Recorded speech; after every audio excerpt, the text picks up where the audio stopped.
আপনি কখনো জীবনে সূর্যোদয় দেখেছেন? কত প্রশান্তিদায়ক, কত শক্তিদায়ক হয়। মনের মধ্যে যেন একটা নতুন প্রেরণা দান করে, একটা নতুন উৎসাহ। কিন্তু যদি আপনি উঠতে দেরি করেন, তাহলে আপনি এই সূর্যোদয় দেখতেই পাবেন না। ঠিক এরকমই হয় আমাদের জীবনেও। সুযোগ সূর্যোদয়ের মতো। যদি আপনি আপনার জীবনে দরকারের চেয়ে বেশি অপেক্ষা করেন এই সুযোগের সদ্ব্যবহার করতে, তাহলে এই সুযোগ আপনার অপেক্ষা কখনোই করবে না, তা চলে যাবে। সেই জন্য এদের সামলে রাখুন। সঠিক সময় আসলে এই সুযোগের সদ্ব্যবহার করুন। নিজের কর্মকে সম্পূর্ণরূপে সার্থক করুন। এটাকে এক মুহূর্তের মতো দেখুন। যদি এরকম করেন, তাহলে জীবনও সূর্যোদয়ের মতোই হবে। এতে সন্তুষ্টি থাকবে, গৌরব থাকবে, আর থাকবে শান্তি। রাধা রাধা। আমরা জীবনে এমন অনেক মানুষকে চিনি যারা অত্যন্ত শক্তিশালী, নিজের পরীক্ষা দিতে কখনো পিছপা হন না, খুব কঠোর হন, আত্মপ্রত্যয়ী হন, কিন্তু তাও তারা সাফল্য পান না। কেন? কি কারণ হতে পারে এর? লৌহ মানবের মতো ব্যক্তিত্বের অধিকারী হওয়া সত্ত্বেও তারা সফলতা কেন লাভ করেন না? এবার এটার উত্তর তাদের ব্যক্তিত্বের মধ্যেই লুকিয়ে রয়েছে। লৌহ মানব, লোহা। আপনি কখনো লোহাকে দেখে থাকবেন, অত্যন্ত শক্তিশালী, অত্যন্ত কঠিন, কিন্তু শুধু তখনই যখন সেটা শান্ত থাকে, শীতল থাকে। তাকে উত্তপ্ত করুন, তা আর কঠিন থাকবে না। তার উপরে এক আঘাত করুন আর তার আকৃতি বদলে যাবে। বুঝলেন? যদি আপনিও জীবনে নিজের শক্তি দিয়ে, নিজের নিরন্তর প্রচেষ্টা দিয়ে বড় কিছু করতে চান, তাহলে সর্বপ্রথম একে শান্ত করে রাখুন, একে শীতল করে রাখুন। জীবনে যা পেয়েছেন তাতেই সন্তুষ্টি পেতে শিখুন। এই ক্রোধের তাপে নিজেকে বদলাবেন না। চিনতে শিখুন সেই চিন্তাগুলো যা ক্রোধ বাড়িয়ে দেয়, আর সেইগুলোকে শেষ করে দিন, নয়তো সেই রাগ আপনার পতন অবশ্যই ঘটাবে। রাধা রাধা। আমরা অনেকবার লোকের থেকে এই কথা শুনেছি, জীবনে যখনই ধন অর্জন করবে বাঁচিয়ে রাখবে। কি হয়, কঠিন পরিস্থিতিতে আপনার খারাপ সময় তা আপনার কাজে আসে। কিন্তু এই কথা কি 100% সত্যি? ভাবুন, এই সমস্ত ধন যা আপনি অর্জন করেছেন তা কি আপনাকে সুস্বাস্থ্য দিতে পারবে? এই সমস্ত ধন কি আপনাকে সুখ এনে দিতে পারবে? পারবে না, তাই না? চলুন আমি আপনাকে একটা কথা বলি। পরমেশ্বর, ঈশ্বর, যদি এই ঈশ্বরের ওপর আপনি বিশ্বাস রাখেন, সর্বদাই ভালো কাজ করেন, সবার মধ্যে প্রেম ছড়িয়ে দেন, আর সবার জন্য শুধু ও শুধুমাত্র শুভ কামনা করেন, তাহলে আপনার সাথে কখনো কোনো খারাপ হতে পারে না। তাই সময় বদলান, সময় বদলানোর উপকরণ নয়, আর ভালোবেসে বলুন, রাধা রাধা। অনেকবার আমাদের দৃষ্টিভঙ্গি এমন হয়ে থাকে যে আমাদের আসল সত্যের থেকে অনেকটা দূরে নিয়ে যায়। আমরা যেরকম দেখি সেরকম সবসময় হয় না। এবারে দেখুন না, আমরা মানুষেরা, আমাদের ভালো লাগে। আমরা কোথাও গেলাম, আমাদের স্বাগত জানানো হলো, আমাদের প্রশংসা করা হলো, কেউ আমাদের দিকে হাসি মুখে তাকালো, আমাদের ভালোবাসলো, আমাদের ভালো লাগে। কিন্তু যদি কেউ ক্রুদ্ধ হয়, কটাক্ষ করে, ব্যঙ্গ করে, তাহলে আমরা তক্ষুনি তাকে নিজের শত্রু ভেবে ফেলি, তার উপরে ক্রুদ্ধ হয়ে যাই। একটা কথা মনে রাখবেন, এই হাসি সবার জন্যই হয়। আপনি তাদেরকেও হাসি উপহার দিতে পারেন যাদের আপনি চেনেন, তাদেরও দিতে পারেন যাদের আপনি চেনেন না। ছোটদের দিতে পারেন, বড়দের দিতে পারেন, সবার জন্যই হলো এই হাসি।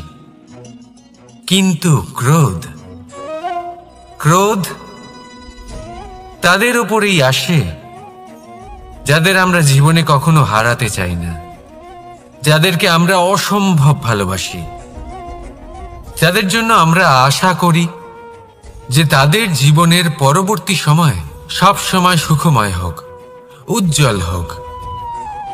সেই জন্য আপনার জীবনের সমস্ত সেই ব্যক্তি যারা আপনার উপরে ক্রুদ্ধ হন, কটাক্ষ করেন, জরুরি নয় তিনি আপনার শত্রুই হবেন। হতে পারে সে হলো আপনার শুভাকাঙ্ক্ষী, যিনি আপনার শুধুমাত্র ভালোই চান, যিনি আপনার জন্য একটা সুন্দর ভবিষ্যৎ চান। সেই জন্য সব সময় মন দিয়ে অন্যের কথা বোঝার প্রয়াস করুন।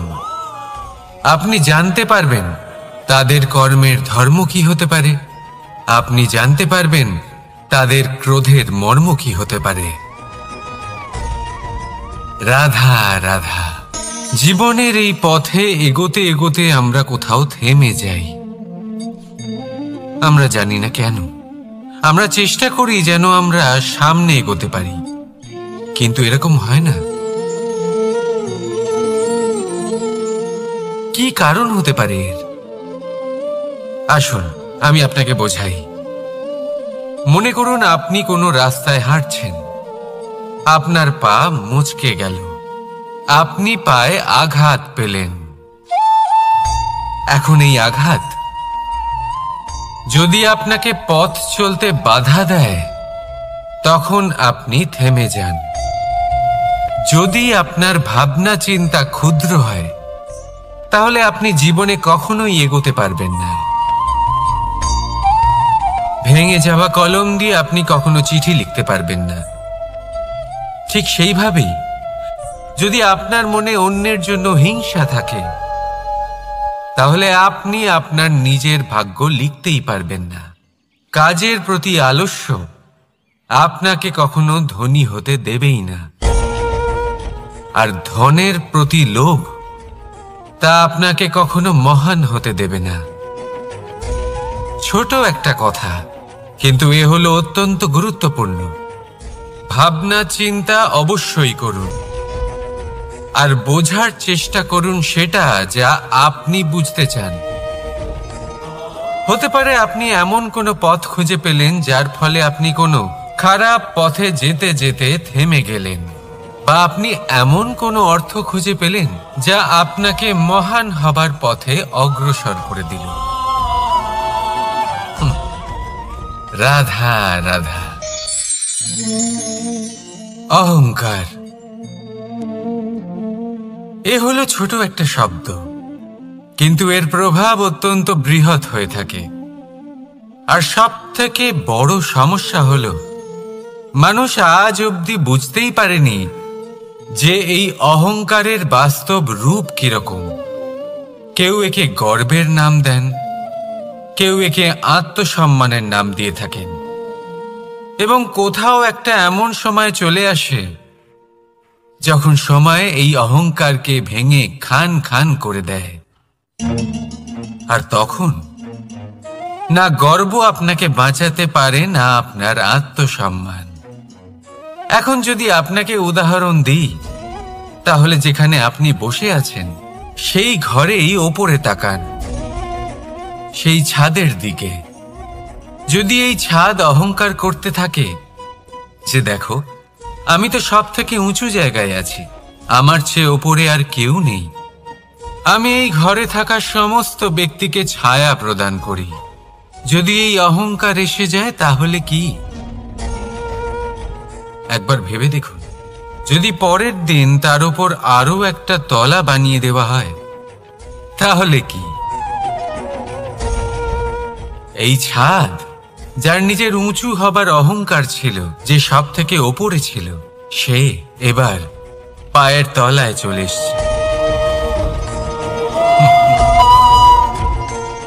এটাই হয়ে থাকে। মনে কখনোই অহংকার পোষণ করবেন না। যদি মনের মধ্যে কিছু রাখতে চান তাহলে প্রেমের ভাব রাখুন, স্নেহ রাখুন। এই অহংকারকে আপনি যা ইচ্ছে নাম দিন, গর্ব হোক, আত্মসম্মান হোক, এর দ্বারা আপনার কোনোভাবেই কোনো লাভ হবে না। তাহলে এই অহংকারকে ত্যাগ করুন আর আমার সাথে ভালোবেসে বলুন, রাধা রাধা। একটা সিদ্ধান্ত। এই জীবনে একটা সিদ্ধান্তের গুরুত্ব কি হতে পারে তা কখনো ভেবে দেখেছেন? একটা সিদ্ধান্ত সেই ভিত্তি হতে পারে যা আপনার পুরো জীবনকে বদলে দিতে পারে, এই সমস্ত সংসারকে বদলে দিতে পারে, ভবিষ্যৎ বদলে দিতে পারে। এই সিদ্ধান্ত যে কোন রাস্তা চয়ন করতে হবে, সেই সিদ্ধান্ত যে কখন সামনে এগোতে হবে আর কখন থেমে যেতে হবে, সেই সিদ্ধান্ত যে কখন যুদ্ধ করতে হবে আর কখন নিজেকে পিছু পা হতে হবে। এই সিদ্ধান্ত হলো খুব গুরুত্বপূর্ণ। আর আপনি তো এই সংসারে একা নন, তাই আপনার একটা সিদ্ধান্ত শুধু আপনার জন্যই নয়, সমস্ত সংসারের জন্য গুরুত্বপূর্ণ হতে পারে। এবার এই সিদ্ধান্ত আপনারই হবে। ভাবনা চিন্তা করে নেবেন, সাফল্য পাবেন। রাধা রাধা। ভবিষ্যৎ। সংসারে এমন কোন ব্যক্তি আছেন যিনি নিজের ভবিষ্যতের বিষয়ে ভাবেন না? যে কেউ ভাবেন আমার ভবিষ্যৎ কিছু এরকম হবে, আমি ভবিষ্যতে এরকম কিছু একটা করব, এই সুবিধা থাকবে, এই আনন্দ পাবো, ইত্যাদি ইত্যাদি। কিন্তু সত্যি বলি, ভবিষ্যতের থেকে বড় ভণ্ড আর কেউ নেই। ভবিষ্যৎ আপনাকে ছেড়ে চলে যাবে, আপনি জানতেও পারবেন না। ভবিষ্যৎ আপনার থেকে আপনার বর্তমান কেড়ে নেবে। অনেক সময় আমরা ভবিষ্যতের বিষয় ভাবতে থাকি, দুশ্চিন্তা করতে থাকি, ভবিষ্যৎ দিয়ে নিজেকে এতটাই ঘিরে ফেলি যে বর্তমান কি তা ভুলেই যাই, তার বোধই আমাদের থাকে না। ভাবুন, ভবিষ্যৎ কি? ভবিষ্যৎ হলো সেটাই যা এখনো পর্যন্ত ঘটেনি। বর্তমান হলো সেটা যা এখন ঘটছে। তাহলে যা এখনো ঘটেইনি তার বিষয়ে দুশ্চিন্তা করে নিজেকে ব্যতিব্যস্ত কেন করছেন? এই বর্তমান, এটাই হলো গুরুত্বপূর্ণ। এর উপরে সমস্ত ভাবনা কেন্দ্রীভূত করুন। মনে লক্ষ্য অবশ্যই রাখুন, কিন্তু পুরো মনোযোগ শুধু বর্তমানে থাকবে। এই বর্তমানকে যদি সামলে নিতে পারেন তাহলে আপনার ভবিষ্যৎ এমনি উজ্জ্বল হয়ে উঠবে। তাহলে আসুন আমার সাথে ভালোবেসে বলুন, রাধা রাধা। সময়। কথায় আছে, আমাদের জীবনের প্রত্যেক মুহূর্ত স্বর্ণর মতো হয়। এবার হয় আমরা একে নিজেদের কাছে রাখতে পারি বা একে আমরা চলে যেতে দিতে পারি, কারণ এই ছোট ছোট মুহূর্তই আছে যা আমাদের জীবনকে গড়ে তোলে। এখন এই জীবন কেমন হবে তা আমাদের উপর নির্ভর করে। যদি আপনি একটা মুহূর্তের যত্ন না নেন, যদি আপনি এক মুহূর্ত ভালো না বাসেন, যদি আপনি এক মুহূর্ত স্নেহের আনন্দ না উপভোগ করতে পারেন, তাহলে দেখতে দেখতেই আপনার সমস্ত সময় নষ্ট হয়ে যাবে, আপনি জানতেও পারবেন না। অর্থাৎ এই সময় স্বর্ণ হতে পারে না। তবে আমরা একে স্বর্ণ বানিয়ে নিতে পারি আমাদের চেষ্টার মাধ্যমে। এই সময় শুধু একটি লাঙল, যা মাটির সাথে লড়াই করতে পারে, আর কিছু নয়। একটা অত্যন্ত গুরুত্বপূর্ণ কথা মনে রাখবেন, আপনার কাছে শুধু সময় আছে। এবার আপনি এটা দিয়ে স্বর্ণ বানাবেন, না ঘুমিয়ে স্বপ্ন দেখে একে নষ্ট করবেন, সিদ্ধান্ত আপনারই। রাধা রাধা। ভগবান। প্রত্যেক কঠিন পরিস্থিতিতে এই নামই আছে যা আমাদের উপায় দিয়ে থাকে।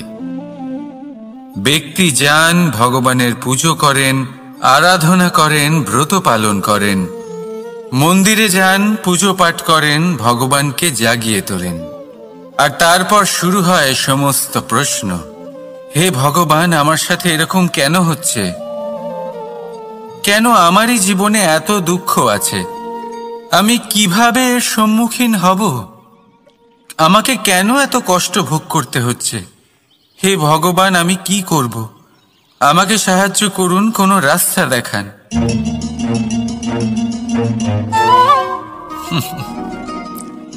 চলুন আমি আপনাকে একটা প্রশ্ন করি। মন্দিরে যাওয়ার চেষ্টা করার আগে আপনি কি জীবনে ততটা চেষ্টা করেছেন যতটা সেই সমস্যাকে দূর করার জন্য দরকার ছিল? দ্বিতীয় প্রশ্ন, ভগবানকে জাগানোর পূর্বে আপনি কি নিজেকে জাগিয়ে তুলেছেন?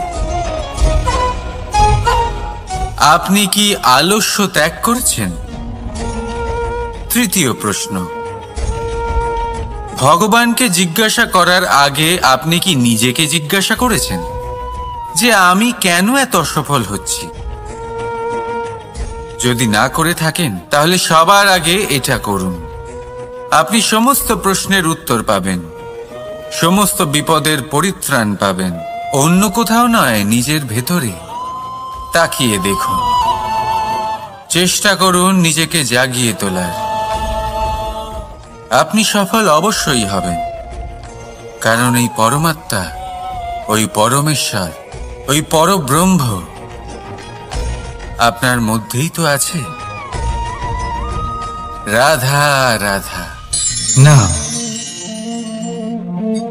জন্মগ্রহণের পর মানুষের জন্য এই নাম অত্যন্ত গুরুত্বপূর্ণ হয়। মাতা, পিতা, পুরোহিত সকলেই সেই অক্ষর খুঁজতে শুরু করেন যা দিয়ে আপনার নাম শুরু হবে। কিন্তু নাম আর রাশি এক হয়ে গেলেই কি সব কিছু ঠিক হয়ে যায়?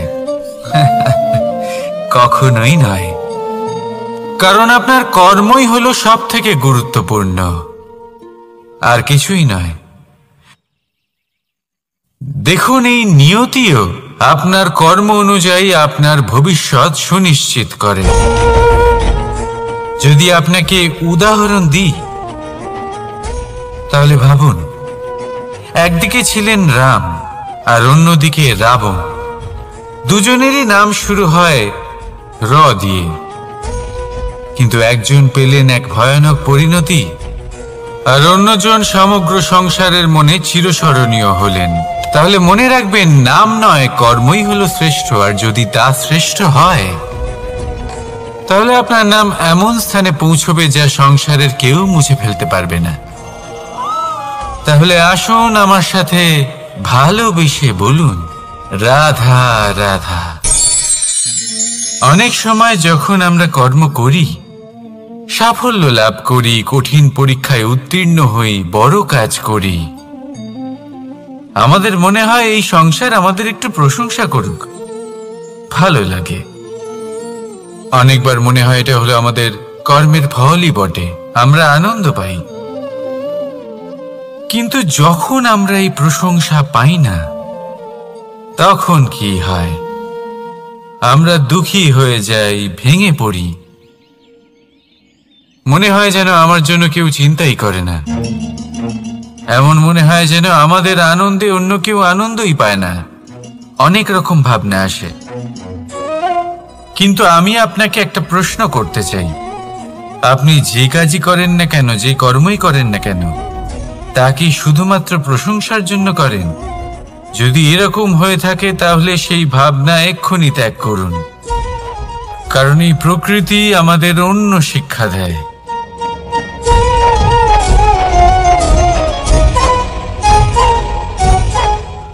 এই ফুলকে দেখুন।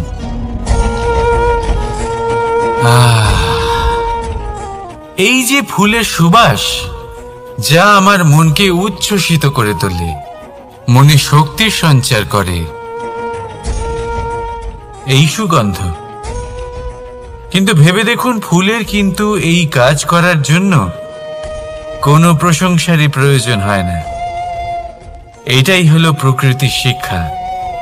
যিনি সৎ হন, সৎকর্ম করেন, তার কোনো প্রশংসার প্রয়োজন হয় না, কারণ ওনার কর্মই হলো ওনার সুবাস। মনে রাখবেন, আতর নকল ফুলে দেওয়া হয়, প্রকৃত ফুলের তার কোনো প্রয়োজন হয় না। সেইভাবেই আপনিও কর্ম করতে থাকুন শুভ চিন্তা নিয়ে। এই মনকে সব সময় শান্ত রাখুন, স্বচ্ছ রাখুন। যদি এরকম করেন তাহলে আপনার কর্ম এমন সুবাস ছড়াবে যে আপনার জীবনে শুধু এবং শুধুমাত্র আনন্দই থাকবে। তাহলে এই আনন্দ সহকারে বলুন, রাধা রাধা। এই সংসারে এমন কোনো পর্বত নেই যা এতটাই উঁচু যে মানুষ তার শিখরে পৌঁছতে পারবে না, তাকে অতিক্রম করতে পারবে না। এই সংসারে এমন কোনো সাগর নেই যা কিনা এতটাই গভীর যেখানে মানুষ তার তলদেশে পৌঁছে ফিরে আসতে পারবে না।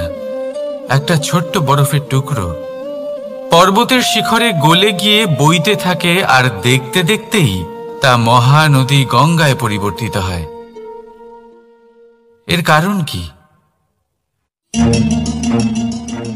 এর কারণ হলো প্রচেষ্টা, প্রারব্ধ নয়। এই প্রচেষ্টাই সুনিশ্চিত করে যে আপনার মাকড়সারা ভীষণ পরিশ্রম করে এটা তৈরি করে, নিজের শরীরের রস দিয়ে এই জাল বনে। আপনি কি এটার উদ্দেশ্য জানেন? আসলে মাকড়সা এই জালে ছোট কীটপতঙ্গ ধরে তাদেরকে খাদ্যরূপে গ্রহণ করে। কিন্তু আপনি কি এই কথা জানেন যে একদিন মাকড়সা নিজেই নিজের জালে জড়িয়ে মৃত্যুবরণ করে থাকে?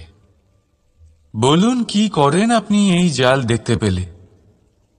দেখতে পেলেই মুছে ফেলেন এর অস্তিত্ব, তাই না? তেমনি অন্যদিকে পাখির বাসা, পাখিরাও ভীষণ পরিশ্রম করে এটা তৈরি করে। কিন্তু যদি পাখি একদিন এটা ছেড়ে চলে যায়, তাহলেও লোকে এটা নষ্ট করে দেয় না। কারণটা কি? এর কারণ হলো এর নির্মাণ জীবন সঞ্চারের জন্য করা হয়েছিল, নষ্ট করার জন্য নয়। তাই মনে রাখবেন, জীবনে আপনার পরিশ্রম যতই বেশি হোক না কেন, যদি আপনার লক্ষ্য শুভ না হয়, তাহলে আপনারও বিনাশ নিশ্চিত। তাই সৃজন করতেই থাকুন, আর মুগ্ধ হয়ে বলুন, রাধা রাধা।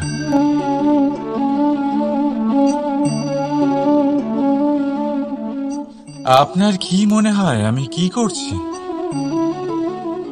আপনি বলবেন, আমি প্রদীপ জ্বালাচ্ছি। সঠিক। কিন্তু প্রশ্ন হচ্ছে যে আমি কি আপনাকে বলেছি যে একে প্রদীপ বলা হয়? না। এই প্রদীপ কি নিজেই নিজের পরিচয় আপনাকে দিয়েছে? না। তাহলে আপনি কি করে জানলেন যে একে প্রদীপ বলা হয়? উত্তর হচ্ছে প্রকাশ, যে স্বয়ং জ্বলে অন্ধকারের মধ্যে সংসারকে পথ দেখায়, সেটাই প্রদীপ। যা নিরাশার মাঝে আশার আলো প্রদর্শন করে, সেটাই প্রদীপ। অপর দিকে আছে সাপ, যাকে না দেখেও তার ফনার আওয়াজ শুনেই লোকে ভয় পেয়ে যায়। তার মানে ব্যক্তির পরিচয় তার কর্মের দ্বারা পাওয়া যায়। তাই আপনার এটা বলার প্রয়োজন নেই যে আপনার পরিচয় কি। এটা আপনার কর্মই নিশ্চিত করবে যে লোকে আপনাকে প্রদীপ ভেবে ভালোবাসবে নাকি সাপ ভেবে ভীত হয়ে থাকবে। রাধা রাধা। সময় কত বিচিত্র হয়। সময় আমাদের পক্ষে থাকলে আমরা নিজেদের রাজা মনে করে নিই, আর সেই সময় যদি বিপক্ষে চলে যায় তাহলে নিঃস্ব হতে সময় লাগে না।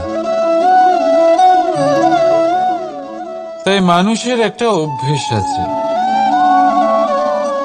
খারাপ সময়ের জন্য কিছু সঞ্চয় করা। আত্মীয়, বন্ধু খারাপ সময় পাশ থেকে সরে যায়। যশ, মান প্রতিকূল সময় চিরস্থায়ী হয় না। তাই মানুষ মনে করে অর্থ সঞ্চয় করাই শ্রেয়। অর্থের কোনো হৃদয় নেই যা সময়ের সাথে পরিবর্তিত হবে। সংসার বলে সর্বদা অর্থ সঞ্চয় করতে থাকুন। খারাপ সময় অবশ্যই কাজে লাগবে, কিন্তু আমি বলবো শুভ কর্ম করতে থাকুন, আনন্দে থাকুন, নিজের ওপর আর ঈশ্বরের ওপরে বিশ্বাস রাখুন। খারাপ সময় কখনো আসবেই না। রাধা রাধা। প্রকৃতি মানুষকে এক বিশেষ শক্তি দিয়েছে, অন্য জীবের থেকে বেশি শক্তি দিয়েছে। স্মরণ শক্তি। এই শক্তি মানুষকে অন্য জীবের থেকে ভিন্ন করে, ইতিহাস রচনা করার প্রেরণা দেয়, জ্ঞানকে বংশানুক্রমে এগিয়েও নিয়ে যায়। আর যারা ভুলে যান, অধিকাংশ সময় তারা উপহাস আর দয়ার পাত্র হয়ে যান। কিন্তু এটাই কি প্রকৃত রূপে সত্য? না। এই স্মরণ শক্তি মানুষের বিকাশের সব থেকে বড় বাধা হয়ে দাঁড়ায়। তার মনকে দূষিত করে দেয়। খারাপ অভিজ্ঞতা, কারোর করা বিশ্বাসঘাতকতা, কারোর কটাক্ষ বেশিরভাগ মানুষই ভুলতে পারেন না, আর তারপর প্রতিশোধ নিতে উদ্যত হন। প্রথমে সময় নষ্ট করেন প্রতিশোধের প্রস্তুতিতে, আর তারপর সময় নষ্ট করেন প্রতিশোধ নেওয়ার সুযোগ খুঁজতে। যদি সন্তুষ্টি পেতে চান, যদি জীবনে আনন্দ পেতে চান, তাহলে স্মরণ শক্তির সদ্ব্যবহার করুন। নিজের স্মরণ শক্তিকে চালনা করুন শুধুমাত্র ভালো কথা আর ভালো স্মৃতির দিকে। জীবনে আনন্দ পাবেন। রাধা রাধা। মানুষ নিজের পরিবারের জন্য কত কিছুই না করে, দিন রাত পরিশ্রম করতে থাকে যাতে তার পরিবারের প্রয়োজন পূরণের জন্য অর্থ রোজগার করতে পারে। কিন্তু শুধু অর্থ রোজগার করাটাই কি যথেষ্ট? আপনি বলবেন, হ্যাঁ নিশ্চয়ই, অর্থ দিয়ে সব কিছু পাওয়া যায়, বিদ্যা পাওয়া যায়, বাড়ি পাওয়া যায়, ওষুধ পাওয়া যায়, আর কত কিছুই না পাওয়া যায়। এইসব একটা পর্যায় পর্যন্ত সঠিক, কিন্তু একটু মন দিয়ে ভেবে দেখুন, যখন কোনো শিশু অসুস্থ হয়ে পড়ে তখন সে ওই তিক্ত ওষুধ কেন খেয়ে নেয়? এই জন্য কারণ ওর পিতা সেই ওষুধ অর্থ দিয়ে কিনেছে? না, বরং এই জন্য কারণ তার পিতা যে তার সামনে দাঁড়িয়ে, তার ওপরে তার বিশ্বাস আছে। বিশ্বাস আছে যে উনি তার কিচ্ছু হতে দেবেন না। এই বিশ্বাস, এই সংস্কার, এই শিক্ষা কখনো অর্থ দিয়ে পাওয়া যায় না। এটা পাওয়া যায় সেই সময় থেকে যা মাতা পিতা তাদের সন্তানের সাথে কাটিয়েছেন। তাই জীবনে অর্থ অবশ্যই উপার্জন করুন, কিন্তু নিজের পরিবারকেও সময় দিন, আনন্দ পাবেন। রাধা রাধা। বিরোধিতা এমন এক শব্দ যা শুনে আমরা সবাই ভয় পেতে থাকি। যদি কেউ আমাদের বিরোধিতা করে তা আমাদের সহ্য হয় না। আমরাও কারোর বিরোধিতা করে কোনো শত্রুতা করতে চাই না। এই ধরনের ভাবনা আমাদের মনে আসতেই থাকে। কিন্তু বিরোধিতা এই শব্দ আপনার শান্তির জন্য, আপনার সুখের জন্য কতটা গুরুত্বপূর্ণ তা আপনারা জানেন না। তাই যদি কাল এসে কেউ আপনার বিরোধিতা করে, তখন সবার আগে নিজেকে যাচাই করুন। আপনি কি ভুল করেছেন?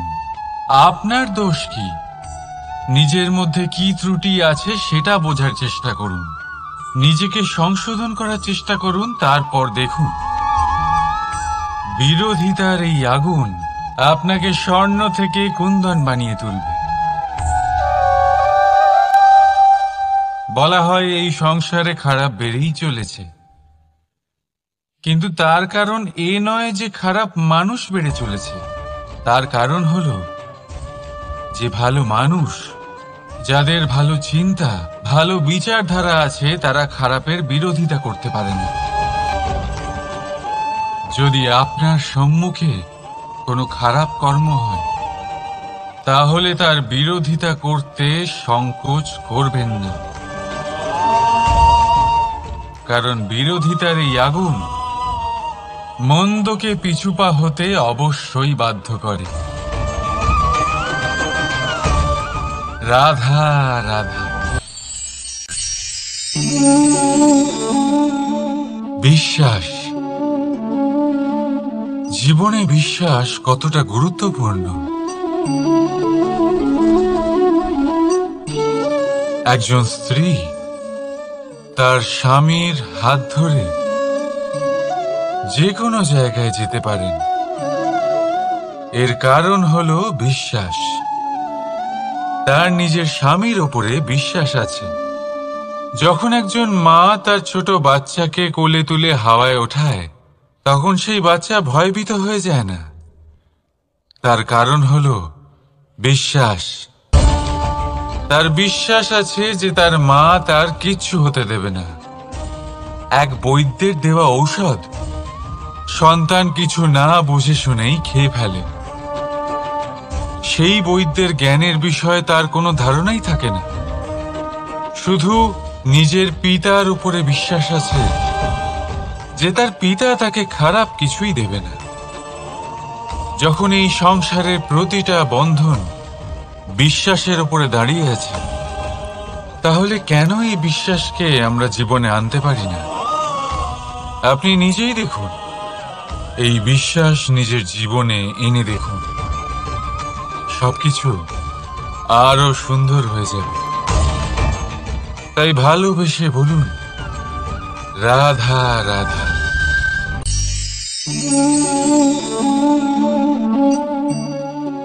অহংকার, এই শব্দটা সবাই শুনেছেন। বহু মানুষকে আপনি এটা বলতে শুনেছেন যে ওই ব্যক্তির অহংকার আছে, ওই মানুষটির ক্ষমতার অহংকার আছে, ওই ব্যক্তির নিজের রূপ নিয়ে অহংকার আছে। ওই ব্যক্তির নিজের অর্থের অহংকার আছে, ইত্যাদি ইত্যাদি। কিন্তু এই অহংকার, এর অস্তিত্ব হয় কি করে? এবারে একবার এই হাতটা দেখুন। যদি এই হাতের 5 আঙুল উঠে দাঁড়ায়, আশীর্বাদ। আর যদি এই হাতের 5টা আঙুল একসাথে মুঠো হয়ে যায়, শক্তি, সংকটের বিরুদ্ধে ঢাল। কিন্তু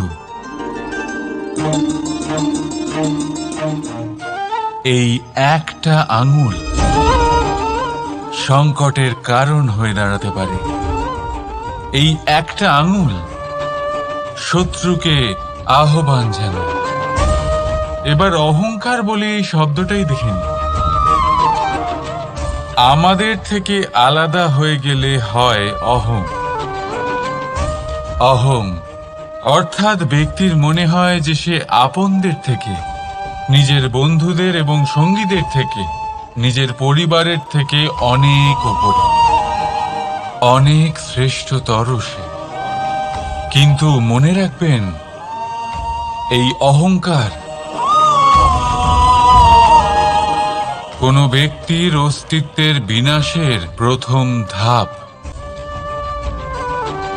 তাই ঝেড়ে ফেলে দিন এই অহংকারকে, আর বিশ্বাস করুন আমাদের ওপর, কারণ তখনই আপনি শান্তি পাবেন।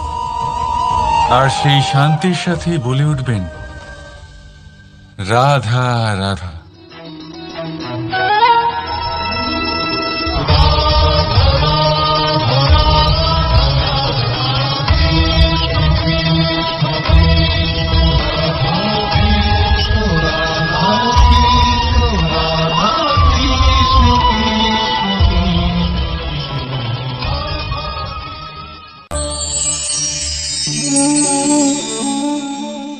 সাফল্য। যদি আপনাকে জীবনে সাফল্য পেতে হয়, তাহলে আপনি একাধিক মানুষ পাবেন যারা একাধিক উপায় বলবে আপনাকে সাফল্য পাওয়ার। দীর্ঘ সময় ধরে পরিশ্রম, চেষ্টা, নির্ধারণ, নিষ্ঠা এই বিষয়ে ভাষণ দিতে থাকবেন। একাধিক রকমের উদাহরণ আপনার সামনে তুলে ধরবেন। কিন্তু আমার এটা মনে হয়, আমরা কেন সেই বিষয়ে কথা বলি না যা মানুষকে অসফল করে তোলে? শুধু দুটো ব্যাপার অসফল হওয়া নিশ্চিত করে। শুধু 2 ধরনের মানুষ বেশিরভাগ অসফল হন। প্রথম তারা যারা ভাবে অনেক কিছু কিন্তু কিছুই করে না। আর দ্বিতীয় তারা যারা অনেক কিছু করতে থাকে কিন্তু ভাবনা চিন্তা না করে। ভাবনা আর কর্ম, এদের মাঝে সামঞ্জস্য রাখা খুব জরুরি। যদি এটা থাকে, তাহলে জীবনে কখনো অসফল হবেন না। রাধা রাধা। আপনি অনেককে এই কথা নিশ্চয়ই বলতে শুনেছেন, এই ব্যক্তির দৃষ্টিতে দম্ভ আছে, এই ব্যক্তির চোখের ওপর অহংকারের পর্দা পড়ে আছে, ইত্যাদি ইত্যাদি। চলুন আমি আপনাকে একটা প্রশ্ন করছি। আপনি দেখেন কি দিয়ে? দৃষ্টি দিয়ে নাকি দৃষ্টিভঙ্গির সাহায্যে? ভাবুন। চিন্তায় পড়ে গেলেন নিশ্চয়ই। দৃষ্টি যে কোনো বস্তুর বা যে কোনো মানুষের শুধু বাইরের রূপটা দেখায়, যেখানে দৃষ্টিভঙ্গি আপনাকে সোজা আসল পরিচয়ের সাথে সাক্ষাৎ করায়। উদাহরণ হিসেবে চন্দ্র। চন্দ্র আমরা সবাই দেখেছি। বহু মানুষ আছেন যাদের চন্দ্র অত্যন্ত সুন্দর লাগে, আবার কিছু মানুষ এমনও আছেন যারা এই চন্দ্রের মধ্যেই দাগ খুঁজে বার করেন। এই হলো দৃষ্টিভঙ্গি। যদি নিজের দৃষ্টিভঙ্গিতে প্রেম রাখেন, ভালোবাসা রাখেন, সম্ভ্রম রাখেন, তাহলে তার বদলে আপনিও প্রেম আর সম্মান অবশ্যই পাবেন। এবারে দেখুন, যে জল দিয়ে ঈশ্বরের মূর্তি ধোয়া হয় তাকে চরণামৃত বলা হয়। এটার কারণ দৃষ্টিভঙ্গি। এখন আপনি পাথরকে ভগবান ভেবে পুজো করবেন, নাকি ভগবানকে পাথর ভেবে পরিত্যাগ করবেন? সিদ্ধান্ত আপনার, কিন্তু এই সিদ্ধান্ত নির্ভর করে আপনার দৃষ্টিভঙ্গির ওপর। তাই নিজের দৃষ্টিভঙ্গি শুভ রাখুন, নিজের দৃষ্টিভঙ্গিতে ভালোবাসা রাখুন, আর আনন্দে বলুন রাধা রাধা। বড় বড় রাজমহলের বড় বড় ইমারতের চূড়া কত সুন্দর হয়, কিন্তু আপনি কি কখনো এই বিষয়ে ভেবেছেন যে এই সুন্দর চূড়ায় পৌঁছতে গেলে আপনাকে পৃথিবীতে পা ফেলতেই হবে? সেই সুন্দর চূড়ায় পৌঁছে দীপ্তি পাওয়ার জন্য আপনাকে একটা কঠিন পথ অবলম্বন করতেই হবে। যদি আপনি কোনো কঠিন পথে না গিয়ে এই পৃথিবীর সাহায্য ছাড়াই শুধু উচ্চতার দিকে অগ্রসর হতে থাকেন, তাহলে সর্বদা অসফল হবেন। সেই জন্য নিজের স্বপ্ন পূরণের এই যাত্রাতে নিজের পথ কখনোই হারাবেন না, নিজের পথ থেকে সরবেন না। যদি এমন করেন, তাহলে তো আপনার স্বপ্ন পূরণ হবেই না, তার সাথে আপনি নিজের পথও হারাবেন। রাধা রাধা। কৌতুক অর্থাৎ হাসি, এটা জীবনে কতটা গুরুত্বপূর্ণ। আমরা সর্বদাই হাসতে চাই, আমরা সর্বদা অন্যের মুখে এই হাসি দেখতে চাই। কিন্তু এই কৌতুক অনেক প্রকারের হয়, আর এই কৌতুকের ভিত্তি কি সেটাও খুব গুরুত্বপূর্ণ। কৌতুক কেবল তখনই পাবেন যখন তা শুদ্ধ মন থেকে আসবে। কৌতুক তখনই পাবেন যখন তার সামনের জনকেও হাসিয়ে তার কষ্ট হরণ করবে। এবারে যদি কৌতুক হিংসার থেকে বেরোয়, তখন তা কটাক্ষ হয়ে যায়, সামনের মানুষের মনে আঘাত করে। তারপরে সে তৈরি থাকে যে কখন আপনার উপরে আবার প্রহার করতে পারবে। তাই যদি হাস্য কাউকে ছোট করার জন্য হয়, তা হাস্য নয়, উপহাস হয়ে যায়। আর তা সামনের জনকে আনন্দ নয়, শুধু অপমান দেবে। আর অপমানিত ব্যক্তির মন তিক্ত হয়ে থাকে। তাই মনে রাখবেন যে এই কৌতুক যেন কৌতুকই থাকে, তা উপহাস বা কটাক্ষ না হয়ে যায়। রাধা রাধা। মানুষ এই শব্দের সূচনা হয় মন থেকে, আর সেই জন্যই হয়তো আমাদের এই মন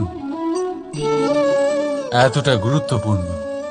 এবারে দেখুন না, আমাদের মনই সবকিছু চালনা করে। মনই সেই যে কল্পনা করে, মনই সেই যা কল্পনাকে বাস্তবে পরিণত করার জন্য পরিশ্রম করতে আমাদের প্রেরণা যোগায়। মনই সেই যা লোভের জালে জড়িয়ে পড়ে। মনই সেই যা অভিমানের পর্দা দিয়ে ঢেকে যায়। আর এই মনই সেই যা আপনাকে বিনাশের দিকে টেনে নিয়ে যেতে পারে। কিন্তু যদি তা পরোপকার করার ইন্ধন পায়, তাহলে এমন কোনো মহান কাজ নেই যা আপনি করতে পারবেন না। কিন্তু এই মন কি?